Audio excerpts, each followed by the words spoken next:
pandemic's really been bad news for just about everybody, except for Amazon and UPS.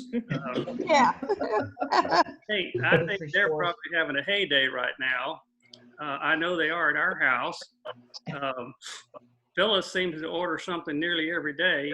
In fact, this week, it was a good indication. We got a knock at the door. The UPS man knocked on our door, and when I went to answer it, he didn't have a package. And I said, "What's the problem?" He said, "Oh, I hadn't heard from you in a day or two, and I want to make sure you're all okay." you know, but I have to say, it's not just Phyllis. We've been inside now for so long.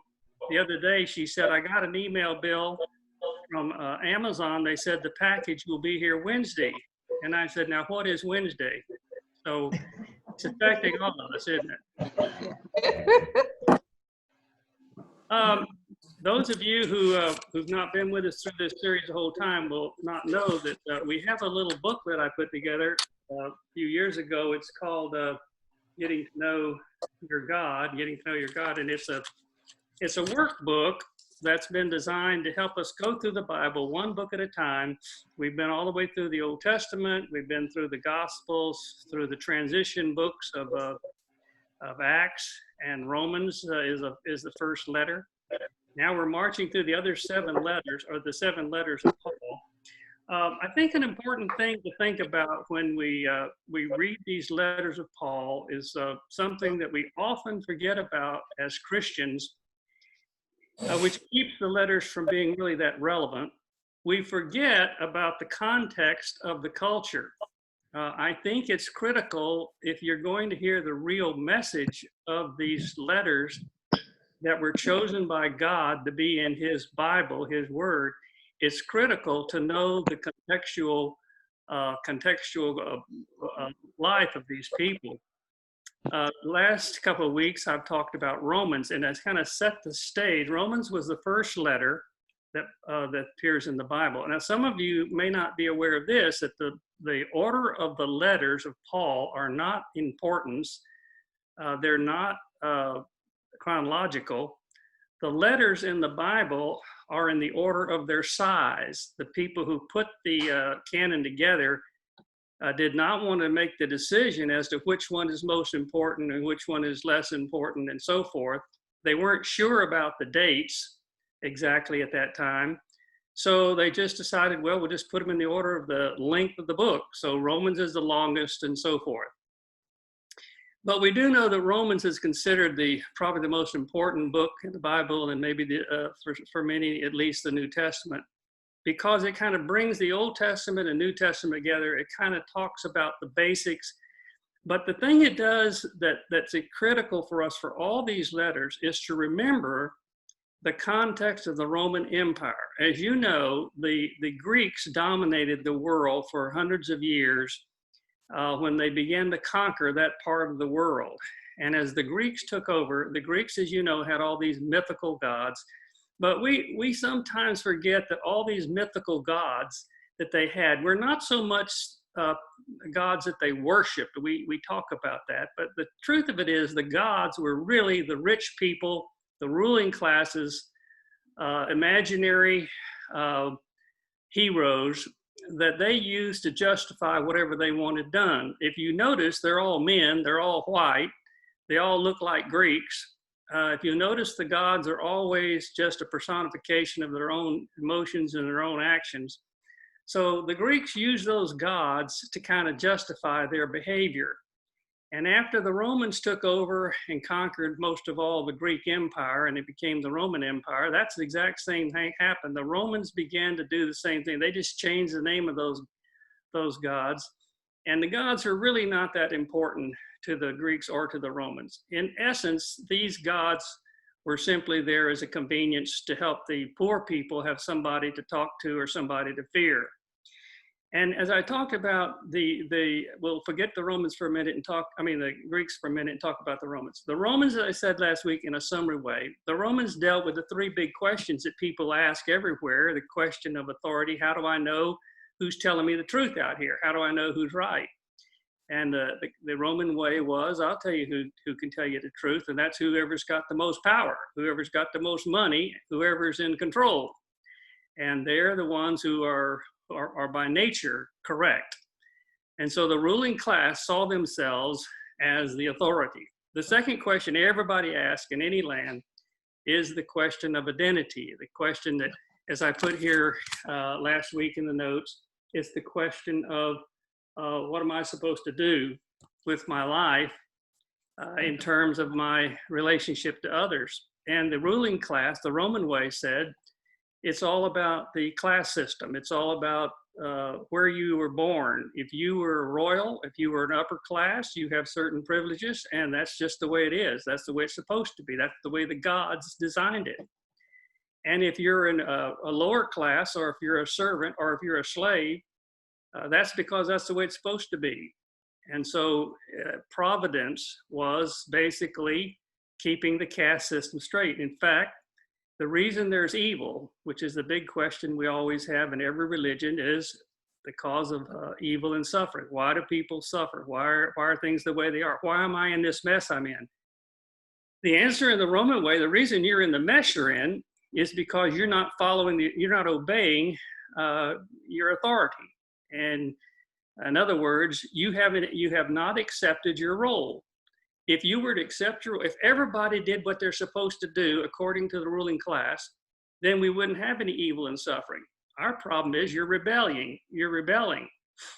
The third question that everybody always asks is, what is my purpose in life? Why am I here? Where am I going when I die? And the Roman way was very simple. You're here for the purpose of following your destiny, following what you were born to be. And so if you do what your ruling class tells you, you'll find your purpose. For the Roman way, people who were rich and who were wealthy, their purpose was pleasure, getting all the money they could get, maintaining it, marrying right, so that you could carry on your tradition and to keep your servants and all obedient. If you can keep the balance, this was a key in the Roman system and the Roman logic. If you can keep the balance of nature, which is kind of like working with animals. If you can keep the balance of nature, everything's going to be wonderful. Of course, the Jesus way was in opposition, and that's what Paul was bringing, a contrast between the Roman way and the Jesus way. The Jesus way is your authority is not man, it is God himself as revealed, especially not only through his word and the prophets of the Old Testament, but more clearly through Jesus Christ, who was God himself incarnate. If you listen to his words and look at his actions, you're going to be able to figure out what is right. Even when the ruling class says one thing, it may not be the right thing. The second question you remember they had was this question of identity, this question of where does evil and suffering come? What am I supposed to do with myself? And the Jesus way was, we're all sinners. It doesn't make any difference how you're born or who you're born to. We're all sinners, and we all need to be saved. We all need to be forgiven. We all need to have God's presence in our life. And that was Paul's big message to them. It didn't make any difference if you're in the royal class or if you're a slave. You're equal in God's sight. That was quite revolutionary, as you can imagine. And then the third thing, of course, is what are you doing here and where are you going to go? You're not going to go to heaven because you keep the rules. He said you're going to go to heaven because you have the presence of God in your life, and you've loved him and worshiped him. And so it was a whole break with it was a rebellion against the ruling class, was this whole thing of Christianity, you can see. It's no wonder that it was and not only was it a spiritual movement with Paul, it was a social justice movement, if you think about it.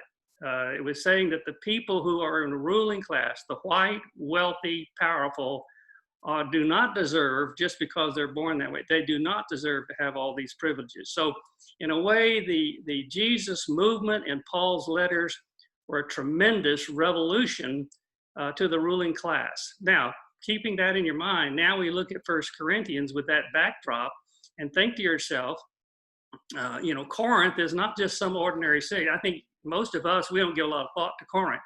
But let me help you think about Corinth a little differently. Corinth was second only to Rome in its importance. Corinth, it was called Corinthius.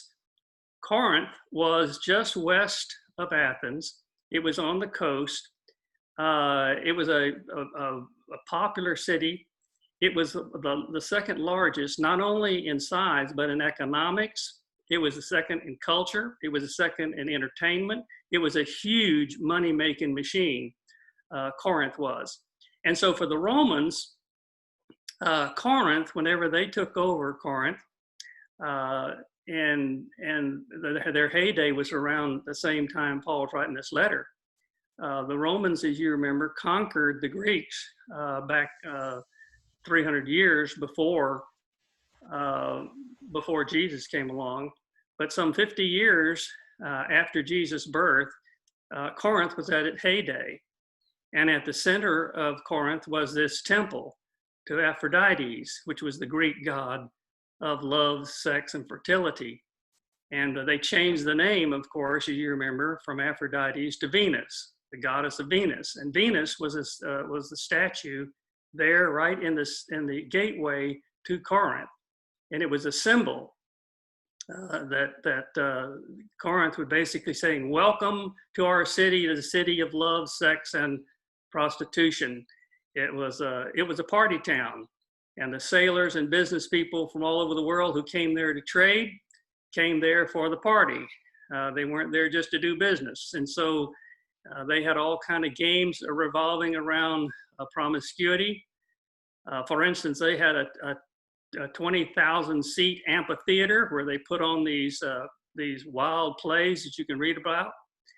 It was a pretty rough place. I remember when I've been there several times leading groups, and the ruins are still there, and you can go to the temple there, the temple of Venus or Aphrodite, and you can see the rooms that were designed for the prostitutes and the perfume containers by the thousands that they used to lure the men into these places. But what most people don't know is when the Romans conquered the Greeks, they came in, and most people are not aware that the Romans actually had a pledge when they went to Corinth to kill all the men present. So every man who was of age, every young boy and every man was murdered. They kept only the women and children to serve as slaves, and they used the women. And here, somebody. They used the women and the girls as prostitutes, and in fact they were government and religious workers. They worked for the government to make money so they would have more money. So you can just imagine, here's a town where the religious leaders, the political leaders use these poor slave women and girls for their own profit. Now this is the kind of environment that Paul went to. Now why did he go to Corinth to start a church, which he had done? He went there because, like Rome, Corinth was at that time one of the keys to all the rest of the known world. And he knew that if you have a strong church in Rome, you could have a strong church in Corinth. These people then could spread the gospel to the rest of the known world. So that was his goal.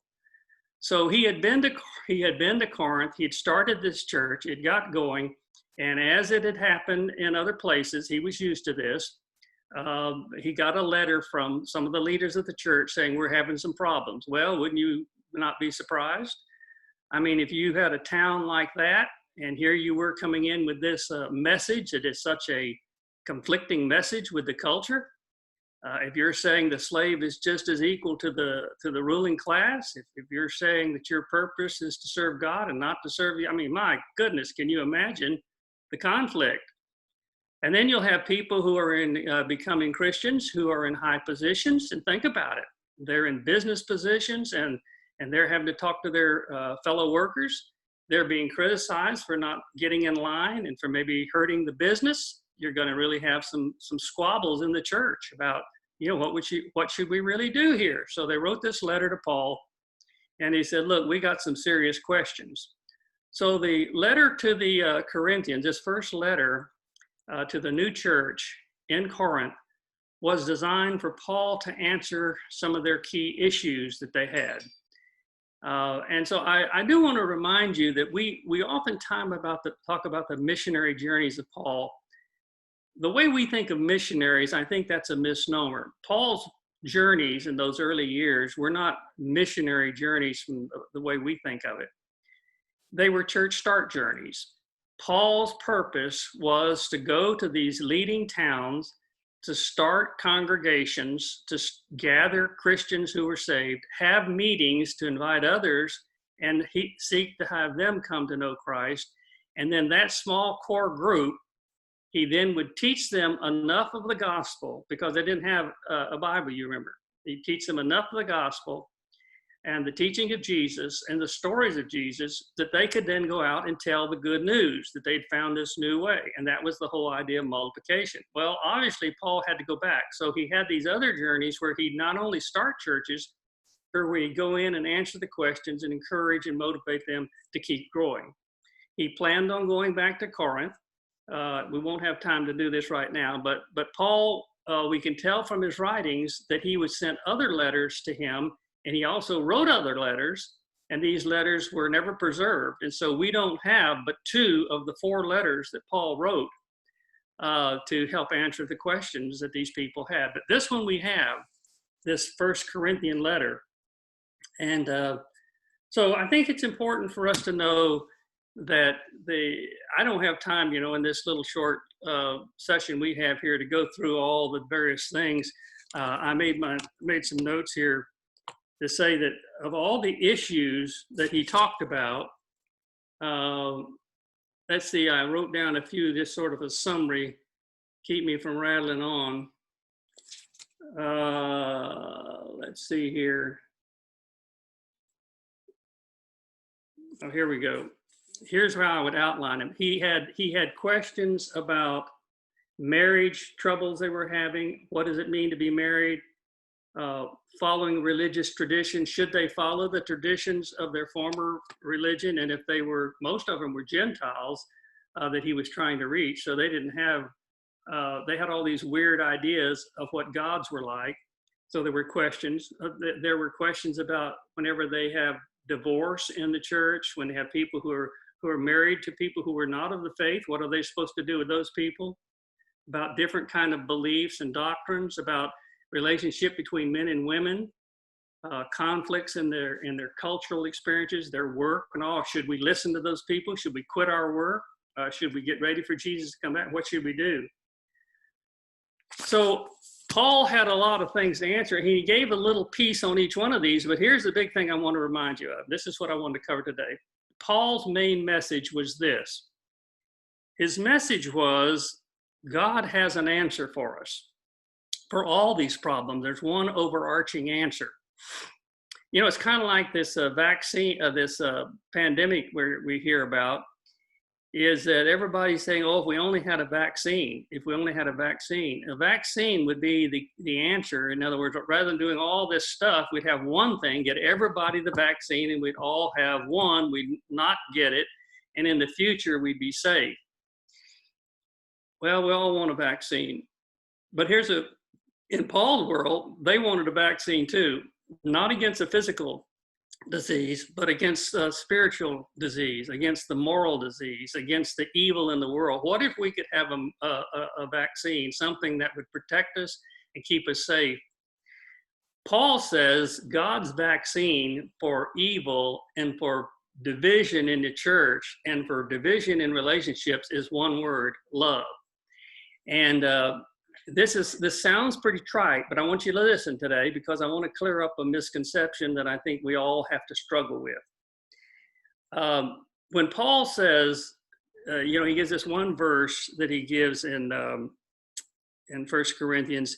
He says that the one thing you must do above everything else, put it before everything else, is love. And I don't know if any of you remember the songs of the Beatles, but when I was growing up, John Lennon was born in the same year I was. And John Lennon, Paul McCartney, and those guys were writing these songs. And you wonder, maybe most everybody here's got enough gray hair that you remember the Beatles. And you remember their songs. Do you remember the fact that the Beatles became so world renowned? They, in fact, had a network of over $1 billion from nothing. very quickly. And why is that? Well, it was not only because of the music, but it was primarily because of the message. They were the first group who had this music and this message of social justice. They grew up, as you know, they were from England, and England had this layover of the Roman way, this ruling class, this high class fighting the lower class, and the younger people rebelling because of the new technology. And all of a sudden, the Beatles came out with this constant fodder of the social messages. I just wrote down some of those old songs. You remember they had a song called Hey Jude? I mean, one of the most popular songs of all time. Which was a song of social justice. Their song Revolution, their song Give Peace a Chance, their song of Imagine a society where everybody takes care of one another, where everybody's equal. Imagine having a society like that. But one of their most powerful of all time songs, in fact, it was the first song ever put on satellite during a world conference where over 400 million people listened to it at one time, was the song, All You Need Is Love. All You Need Is Love. And I remember when I heard that song, All You Need Is Love, as a young minister, I thought to myself, that's just not right. That's just not right. You need more than love. Because, you know, I, unfortunately, listen to what I'm saying, I really didn't like that, because what I was hearing was, all you need is to be sweet, to be nice, to just let everybody do whatever they want. And because I grew up in that, you know, kind of bohemian culture where if everybody just smiled and had a beer and was nice, everything would be lovely. And I thought, this is a terrible message.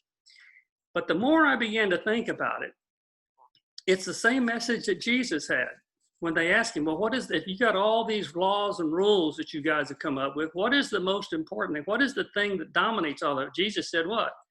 To love God, love your neighbor, and love yourself. And I got to thinking, probably the Beatles and John Lennon didn't mean this, but probably the message he was given was true.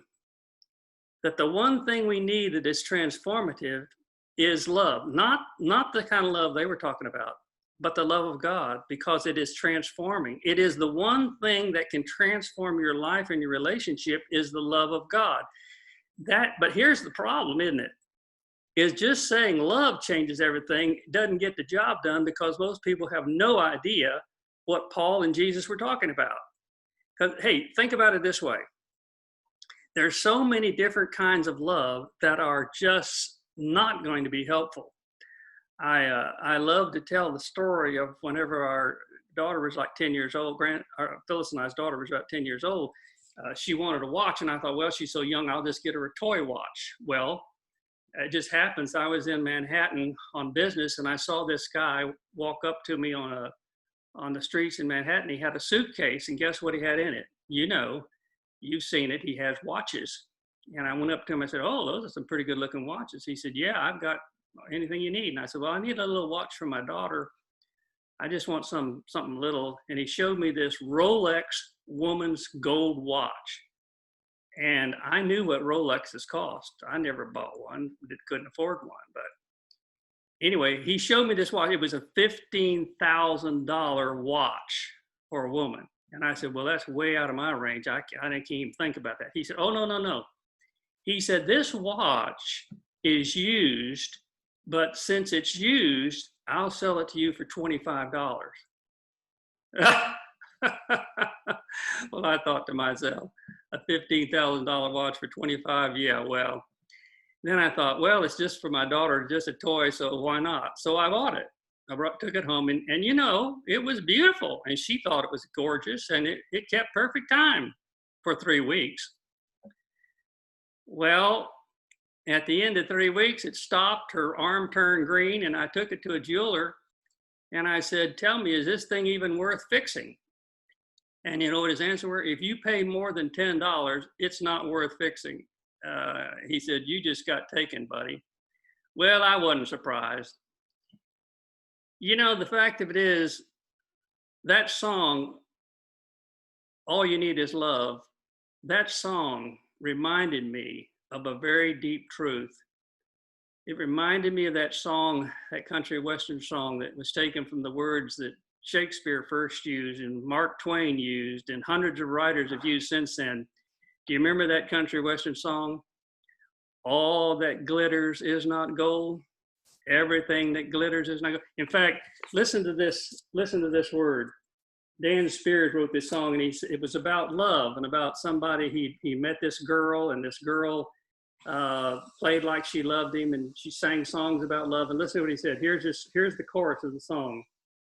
It says, "The crowd will always love you, but as for me, I've come to know everything that glitters is not gold. Everything that glitters is not gold." All the love that glitters and shines and sparkles and feels good at first is not love. I learned that. Some of you have seen that.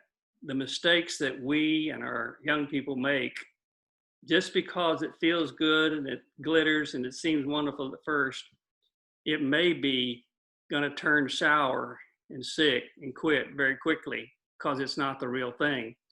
Paul faced that with the Corinthian Christians, living in this culture of the Roman way, living in this very immoral city. Paul said to himself, okay, here are these people wanting to know how to solve all their problems. And think about that. Is this very much like our country today? We got all these problems. What is the way to attack these problems?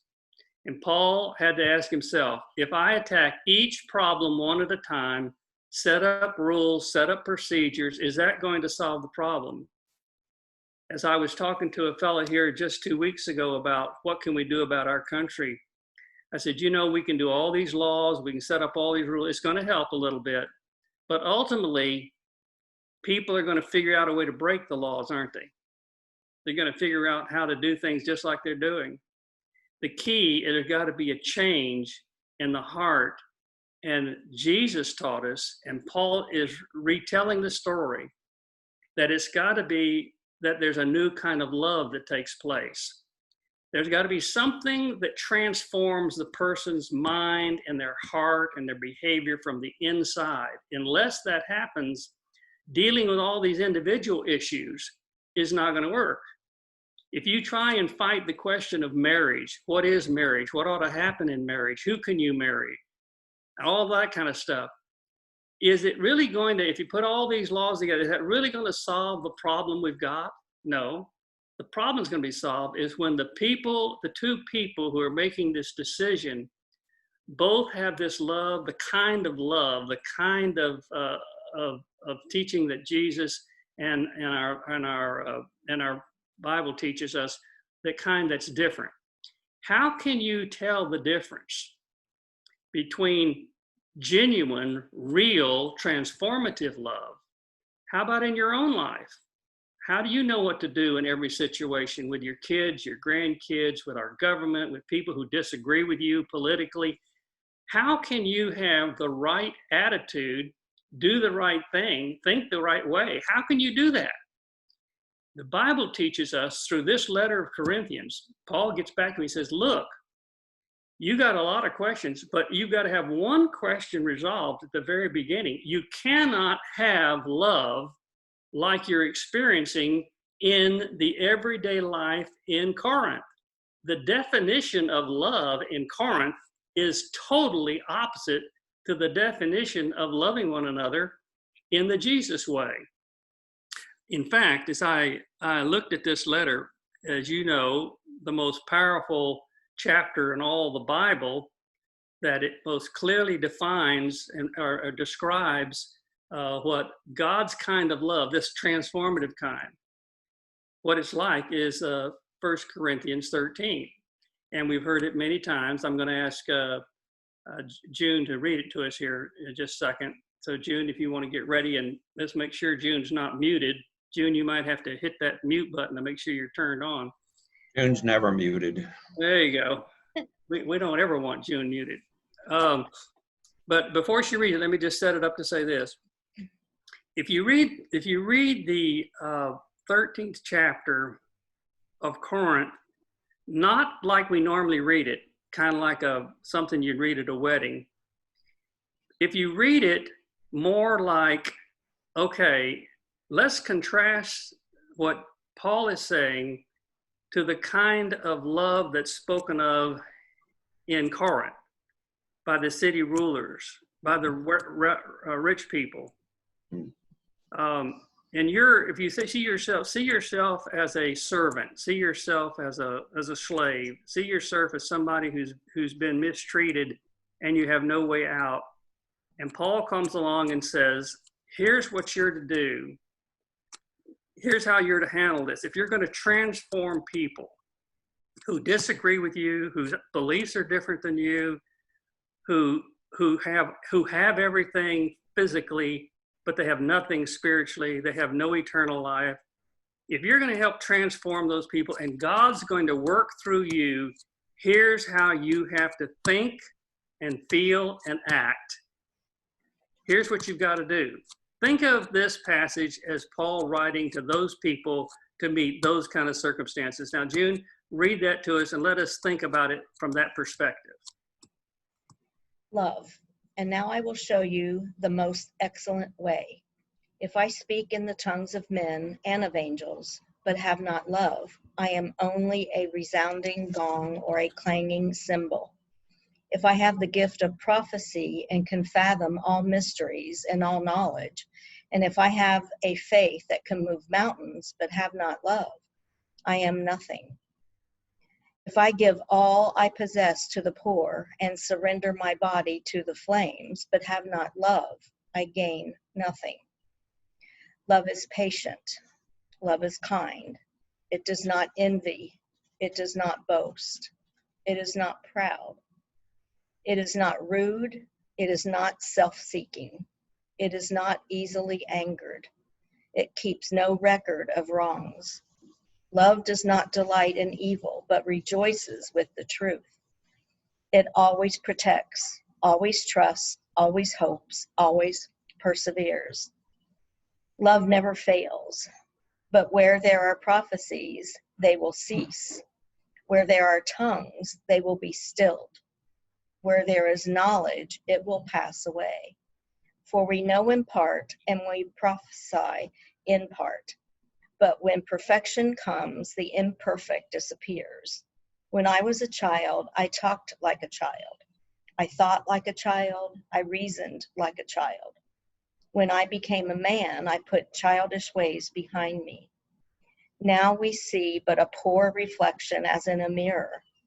Then we shall see face to face. Now I know in part. Then I shall know fully, even as I am fully known. And now these three remain: faith, hope, and love. But the greatest of these is love. Thank you, June. Beautifully read. Faith, hope, love. Why do you bring out these? Because in the Old Testament and in his own personal experience, those are the three words that describe the most transformative transactions, the most transformative beliefs that God has given us: faith, hope, and love. In fact, if you look at the Old Testament and the New Testament, the word faith, which some people would think would be probably the most used word in the Bible, but it's not. The word faith is used some 270 times, which means it's a very important concept. The idea we all know of trust and all. So he's saying faith is very important. If you depend on yourself, it's not going to get the job done. He's saying hope is very important, but it's only used 130 times. And hope, Paul is talking about those of you who are ready to give up, don't give up. There is hope. He said, but more than faith, more than hope is love. Love is used over 540 times, depending on the translation you get. At least it's over 500 times. It's nearly twice as much as these other crucial words. Why is that? Because Paul's saying Jesus taught us in the number of stories that he told, the examples that he used of how to deal with conflict, how to deal with big decisions, always use the principle of, but not just this mushy Roman kind of love. he's talking about, as he described it, if you took all those things that June read about what love is like and what it's not like, here's kind of a common four elements that distinguishes this real transformative love to the fake imitation kind of love that we see, as he says, like a child has, a little child who thinks of love as being cuddly, warm, feeling good, and all that. The first element he says you can distinguish between this transformative love and the imitation love is that real love always puts the other's needs, the other's interest first. It always takes less that others might have more. You remember Paul used that in one of his other letters. He said, whenever you get married, he said the secret to it is considering the other person more important than yourself. In all situations, who are you thinking about? Who do you want to take first place? Are you willing to sacrifice so that the other's needs would be taken care of, the other's future, the other's ability? If you are a rich person, are you looking at a slave and saying, I want to put them first? I want to give them all the advantage. Or are you saying, I want them to serve me? So the real love puts the other's needs first. Imitation love puts personal desires, my desire for pleasure, my desire for possessions, or my desire for power, prestige. I put that first. That's the Roman way. That's the class system way. That's the way of I've been given this and I deserve it. So that's the test, and that's going to be able to test you and me both, isn't it? The second principle difference is that real love always takes less, always willing to give more than to take for self. The real love never says me, it always says you. It's modeled in the life of Jesus more than anyone else. Fake love always takes all that it can, always wants all that it can. More is always better. The third distinguishing difference between the two kinds is real love, as you notice in that list, very strong repetitive idea. Real love always respects and encourages others, whereas imitation love always puts pleasure, puts self-satisfaction ahead of respecting the other. The question of freedom, the question of justice, the question of helping someone reach their full potential. The whole idea Jesus gave, for instance, of women that Jesus looked on as, for the first time in a big way, Jesus looked at women and said, we ought to care for women so that they have equal quality, so they have full potential of developing their gifts, not that they're just to be somebody who is used and somebody who has been taking care of their husband all this time. It's respecting and encouraging the other person. The fourth quality he summarizes there is that real love is faithful, it's honest. Imitation love is always disloyal, secretive, and deceitful. In other words, the big difference he's getting there is the idea that transformative love is not the typical kind of love. It's a love that you can count on doing these other things. Always putting others first, always taking less, always respecting. It's an honorable kind of love. It's a very honest, open, sincere kind of love. Honesty is probably the most basic of all those points that Paul makes.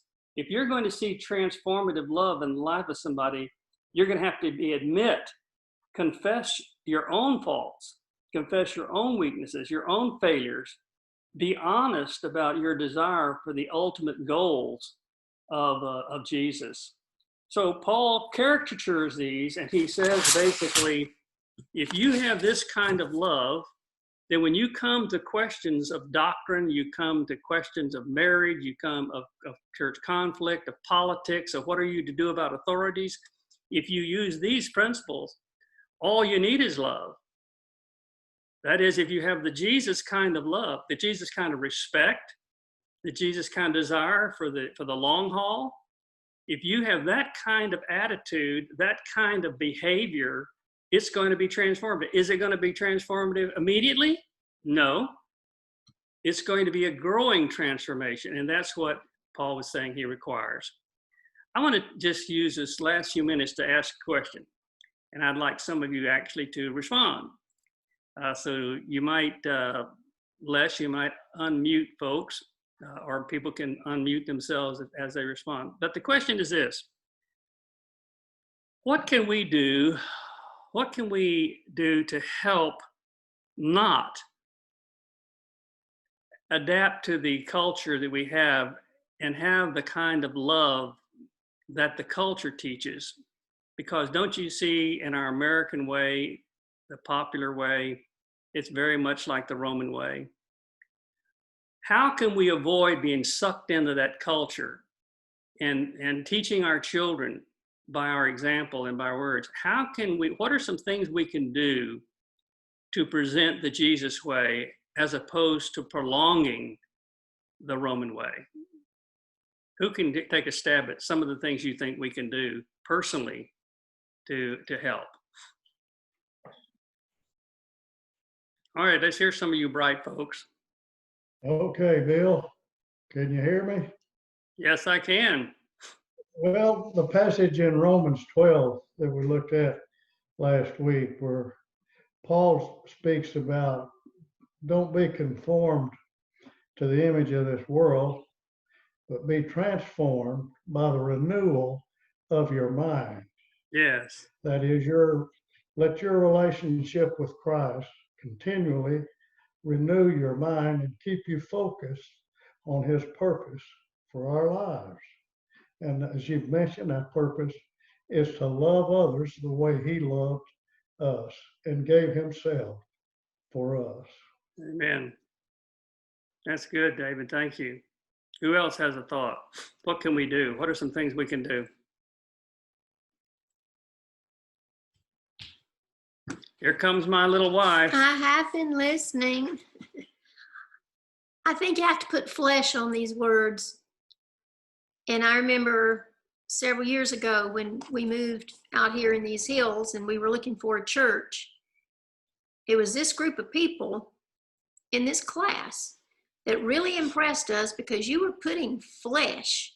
I mean, you were serving. I mean, some of you, even in this challenging time, you're still out serving. And I think as we do serve and make these words real and a practical discipline in our lives, then I think even the words themselves become more real to us.